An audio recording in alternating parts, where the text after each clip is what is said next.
I will now introduce our speaker today. So Michelle Sorensen is a clinical psychologist and also the founder of the Ottawa South Resiliency Clinic. And Michelle's approach to working with clients centers around cognitive behavioral therapy and also includes mindfulness training into this approach as well. So thank you so much for joining us, Michelle, and we'll turn it over to you. Thank you so much, Rebecca. And thank you to Natasha, Nick, and Rebecca for being an awesome team and helping me keep on track today. I really appreciate all the technical support and organization. So I liked this idea of 5 kind of quick things about mental health. And I'll just let you know the summary of what I thought I would talk about today. There's a little bit of overlap from my presentation this morning, but also new material for those of you who tuned in for that. So in thinking about the 5 things I thought were most important about mental health, specifically for people with diabetes, although these things are good for everyone, it's to balance thoughts, integrate mindfulness, journal gratitudes and affirmations, work on assertiveness, really healthy communication. And then lastly, to find purpose and meaning. So let's talk about what that means. So first of all, I thought I would talk about balancing thoughts. Those of you who have heard me speak before or who kind of know me here in Ottawa know that I'm a very keen cognitive behavioral therapy psychologist. This is the framework I've been using in my work for almost 20 years, in my work as a psychologist. In the early years, I remember thinking that as I was kind of using CBT with my clients about general clinical issues, all kinds of different presenting problems, I wasn't working at that early time with other people with diabetes. That kind of happened over the years, more and more, a little bit 15 years ago, especially in the last 10 years in my private practice. But helping people with other problems, I would think, oh, wow, like, what if I applied this approach to my diabetes? And I really started to notice how many negative thoughts could take hold and how unbalanced my thinking about diabetes could be. So as an example, if I had, a day where I tested my blood sugar with a glucometer 6 times, I realized I was so likely to remember the numbers I wasn't pleased with, like a 15 or, whatever it might be. But I was quicker to forget about the occasional, the 5 and the 7 or the 9, sorry for my American friends, I'm using a different measurement, that were mixed in there. So again, just not very balanced thinking.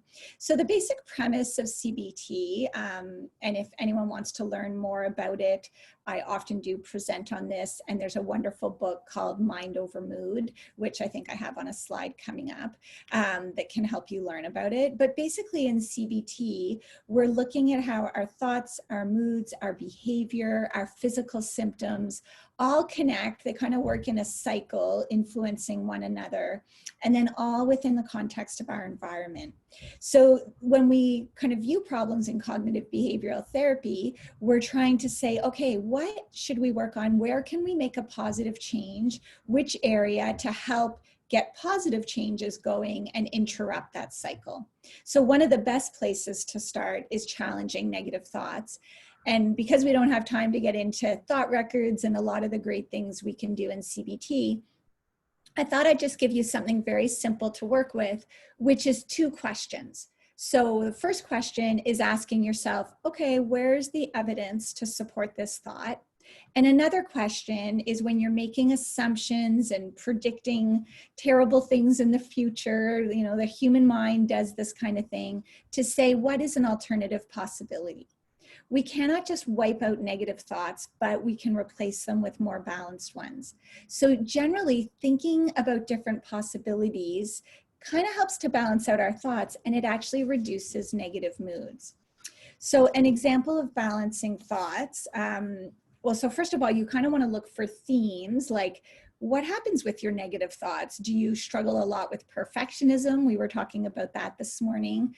Do you worry about things you can't control? Do you make negative assumptions about the way other people view you or think about you? Social anxiety is very common. So there's all kinds of different patterns that might emerge. An example of a situation where negative thoughts might get going would be someone with the type diabetes to an endocrinologist appointment and their A1C has gone up. Whether it's gone up half a point or it's gone up 2 points, you know, many of us aren't happy to see it go up at all. And so you might catch your inner critic kind of beating yourself up, thinking thoughts like, I didn't try hard enough. I'm such a failure. My doctor will be so disappointed. So then you ask yourself, what are alternative possibilities here? How else could I look at this? Where's the evidence? So you might end up, if you wrote all the evidence out, if you really tried to challenge yourself to think about alternative possibilities, to come up with a new, more balanced perspective, like it was a busy winter, I had a few bad colds that threw off my blood sugars, exams were stressful, I did actually really try hard to work on my diabetes, the A1C is not that much higher, my doctor's supportive, and I don't know for sure that he or she will be disappointed. So you're not negating or trying to say like that you can't think of anything negative, but you're just trying to balance things out. So as I said, I do really recommend if people would like to have a great resource to help them with that. The book Mind Over Mood is a really well-known cognitive behavioral therapy book written by Christine Podesky and Dennis Greenberger.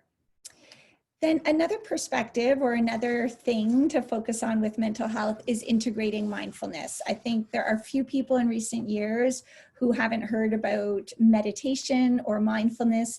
More and more, there's like this new wave in psychology that's really integrating kind of like this Buddhist psychology into our work with clients. And it's something we could talk about a lot, but I just want to kind of briefly summarize or give some thoughts on how to work on mindfulness. Mindfulness involves awareness of our thoughts, emotions, and behaviors, sort of, paying attention to what's happening. And when you go back to that CBT cycle, being able to really pay attention to our behaviors, focusing on with intention on balancing our thoughts. So it's a lot about paying attention and making intentional choices. Another good way to look at mindfulness that really helps me a lot is, my goal is to decrease reactivity. And actually there's this other term that I find really helpful, which is increasing equanimity. And equanimity is kind of like, equal, bringing this more even tone to things, trying to approach things with more calm. So a way to think about this is I can see my thoughts without being my thoughts. I can observe these negative thoughts, spinning around in my mind and maybe not get so caught up in them, or maybe detangle them a little more quickly, a little bit more skillfully. The best way to increase mindfulness is to practice meditation, even a couple of minutes of just trying to breathe, not getting caught up in thoughts, observing them, knowing it's normal to have many intrusive thoughts, but just trying not to react to them with as much judgment or frustration, just trying to be more accepting.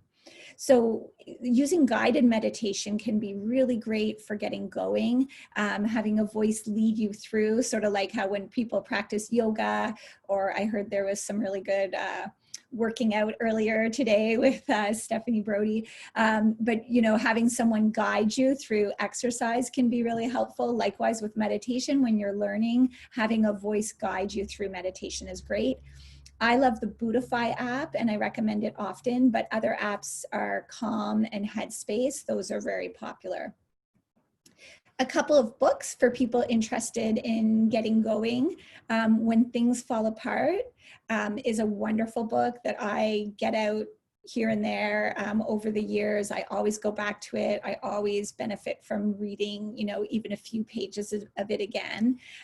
Wonderful book. The Power of Now is very well loved. I found it really interesting, maybe a little bit like you kind of need to read it in snippets. It's a lot to think about, but that's by Eckhart Tolle. And then a very popular book is Wherever You Go, There You Are by Jon Kabat-Zinn. And Jon Kabat-Zinn is probably the individual that most brought mindfulness and meditation into kind of modern psychology.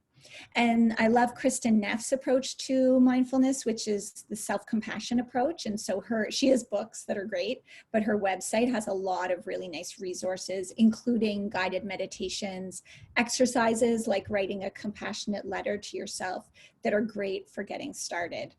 And then I'll just mention that we teach mindfulness courses at our clinic. In the winter, actually, I taught a CBT integrated with mindfulness course. I developed the curriculum over the fall, and this was our first time teaching it. It went really well. We hope to do one just for people with diabetes, either in person here in Ottawa or maybe online.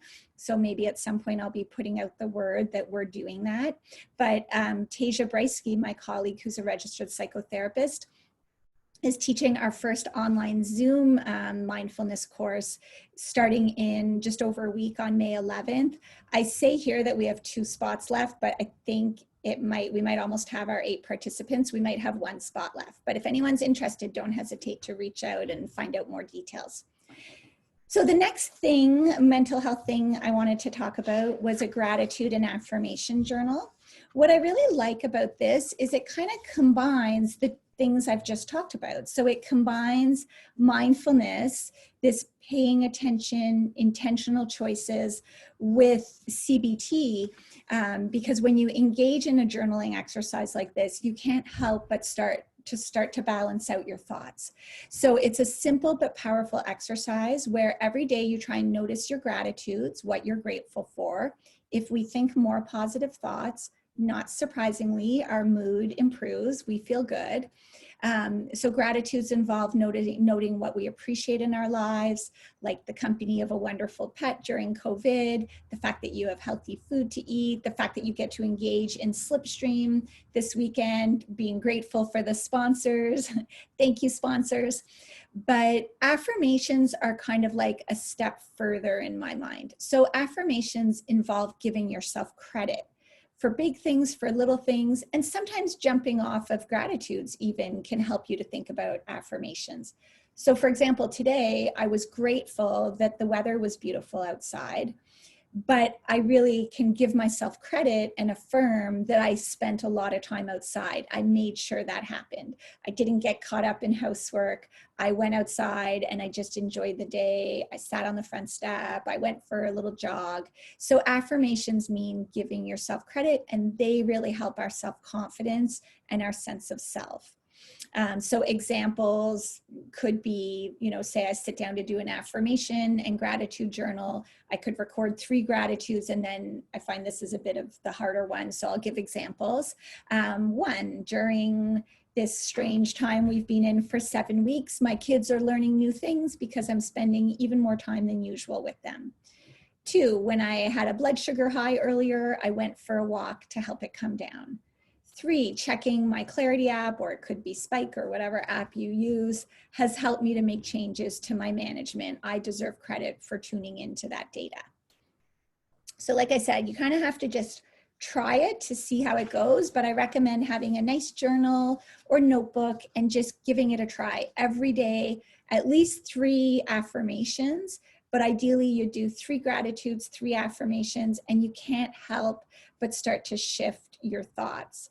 Actually, dot journaling has been really popular in recent years. So I've had clients and even my 13-year-old daughter pick up one of those dot journals, and they find it really fun to work with.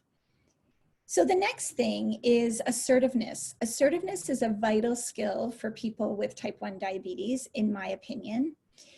It's about working on healthy communication, and I think it's important with all the different supports in our lives, with family, with friends, with coworkers, with healthcare teams.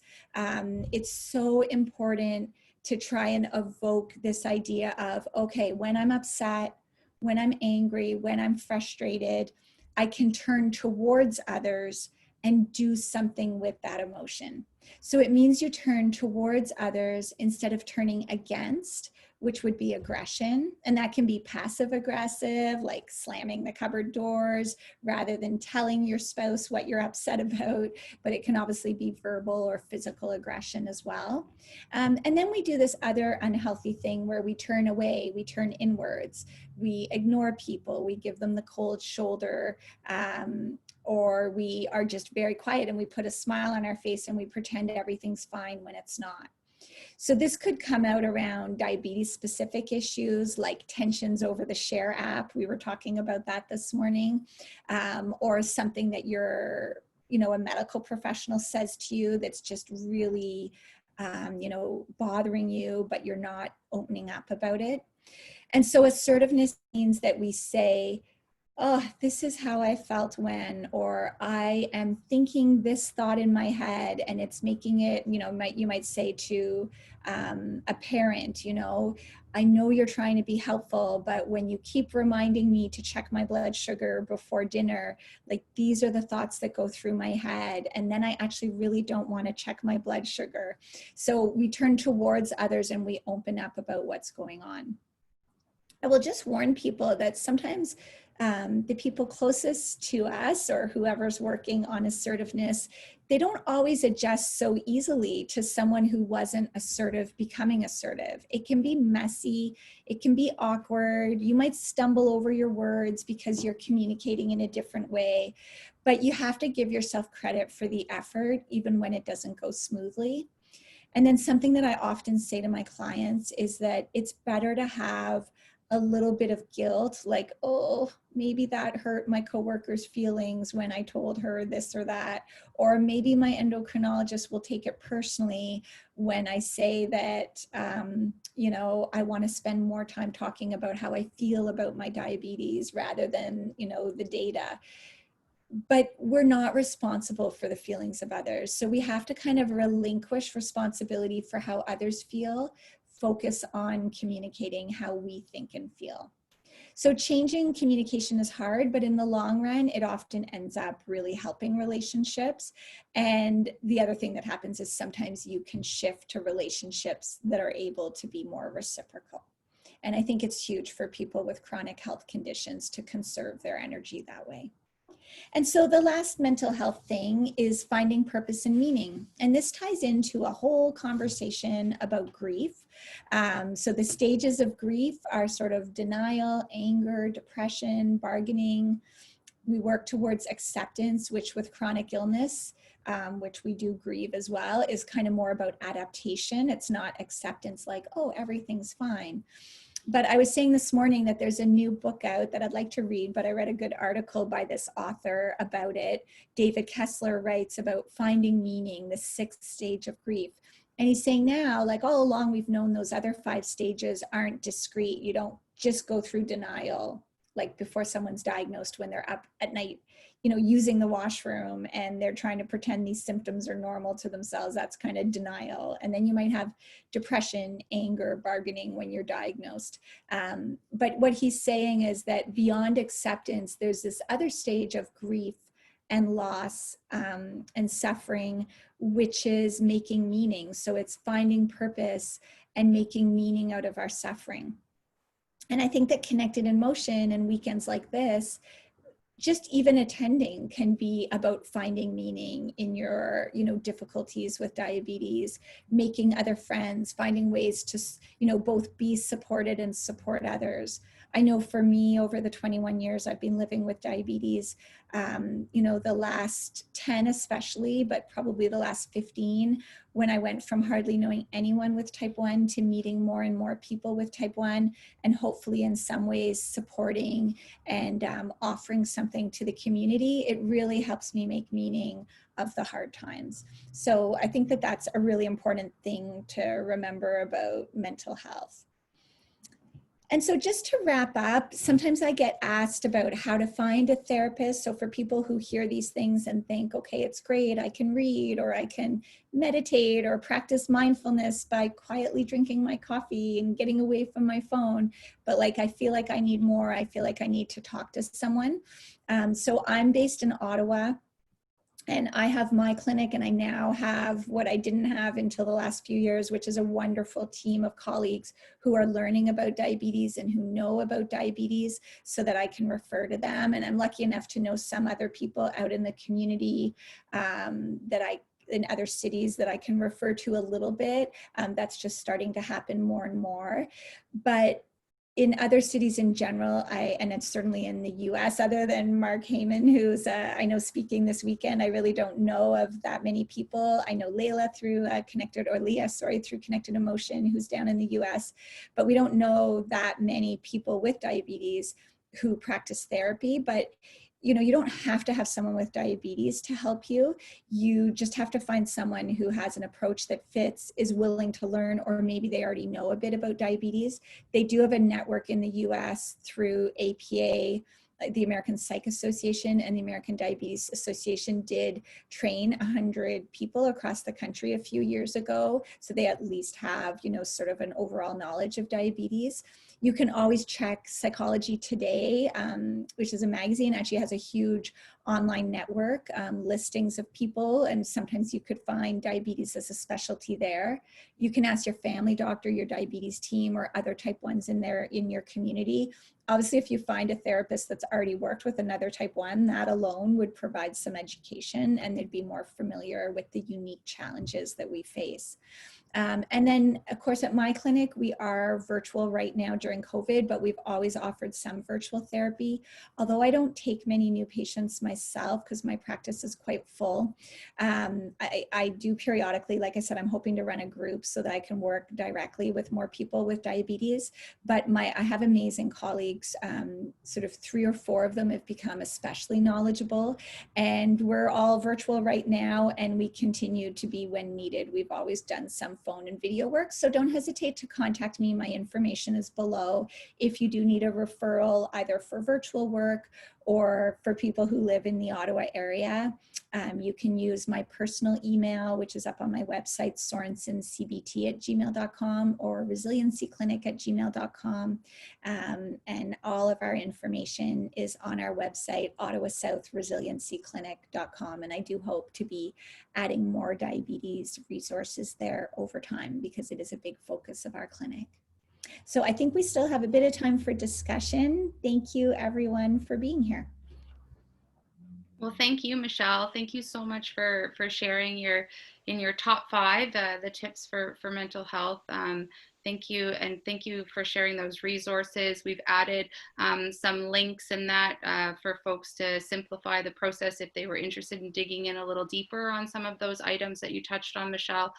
Those links can be found in the chat for our folks that are participating. There is a question in the Q&A, and there was a question in the chat previously that maybe we'll start with Michelle. This question comes from Katie. Katie had asked in the chat earlier if there are any suggestions on motivating oneself to do daily affirmations or gratitude journaling or practice on a daily basis. It seems like a lot of us, Katie, you may have done this in the past, but then lost a bit of steam. That's a great question. I'm so glad that Katie asked that. We're all the same, right? We try something new. I always say it's a practice, like everything, whether it's meditation, how to provide empathy, like so many things we work on in our life are practices. And it's okay to have periods where you get off track. But I think the thing I would describe about motivation that a lot of people find the most helpful when they think about it is to remember that motivation, it's not this kind of thing that strikes you like a thunderbolt or lightning out of the sky.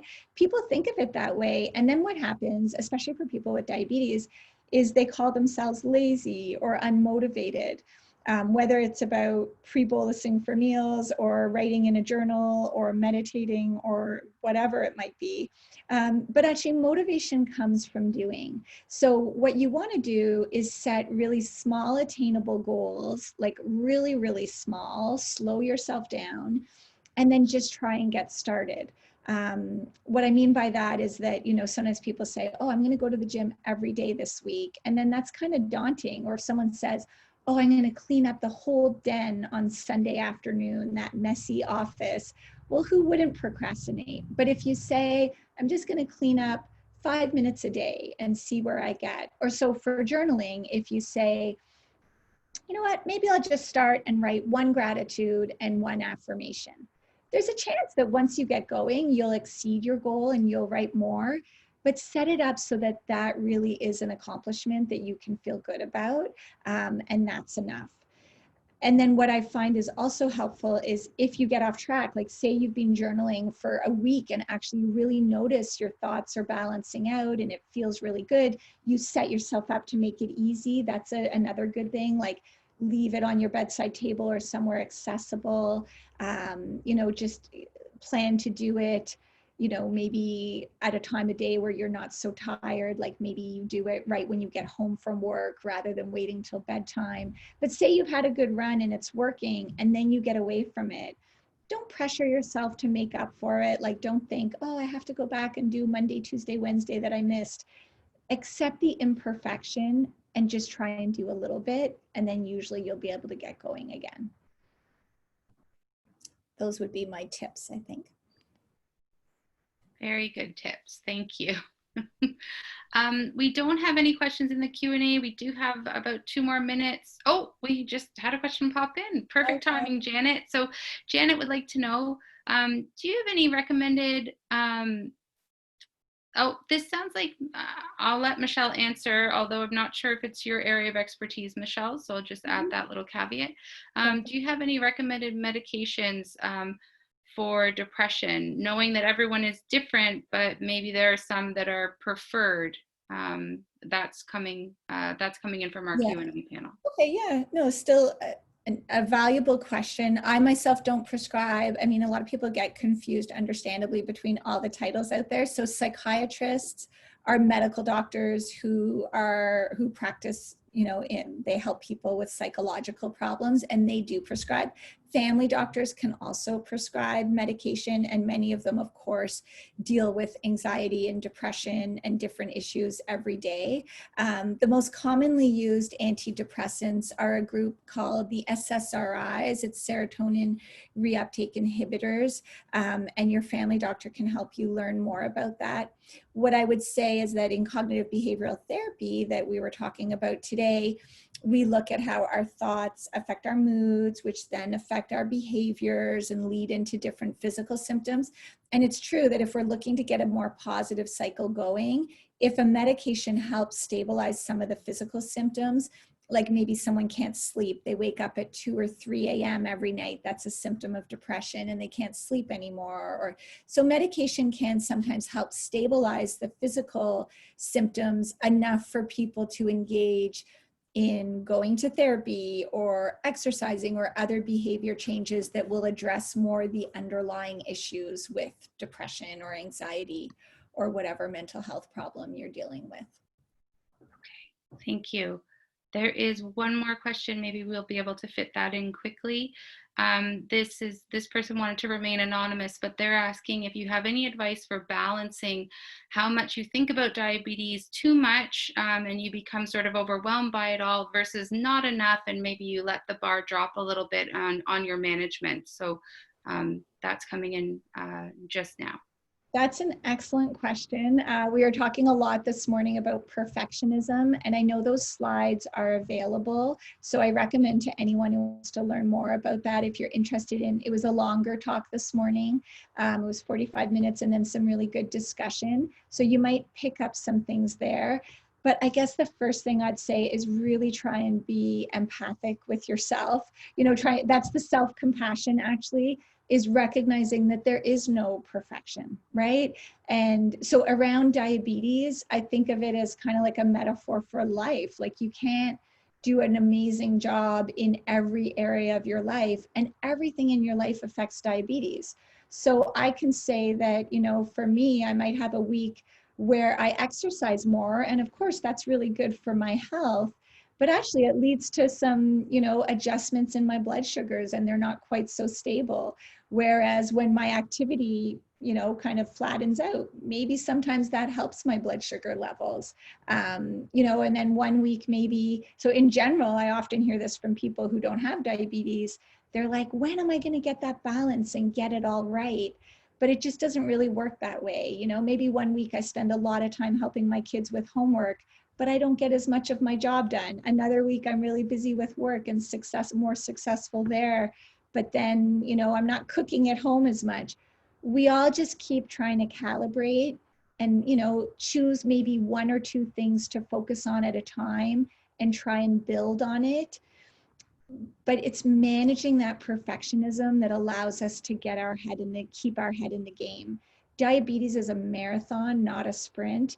And if some weeks you almost have to take your foot off the gas pedal and, you know, be safe, try and do your, you know, a decent job, but give yourself a little bit of, you know, latitude to focus on other things, that might be what prevents having a major burnout where you completely neglect your diabetes.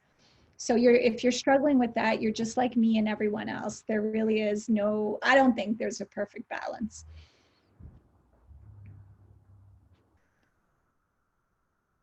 Okay, thank you. Thank you, Michelle. That is sort of the end of our time. I do just want to take a quick second for a couple of reminders.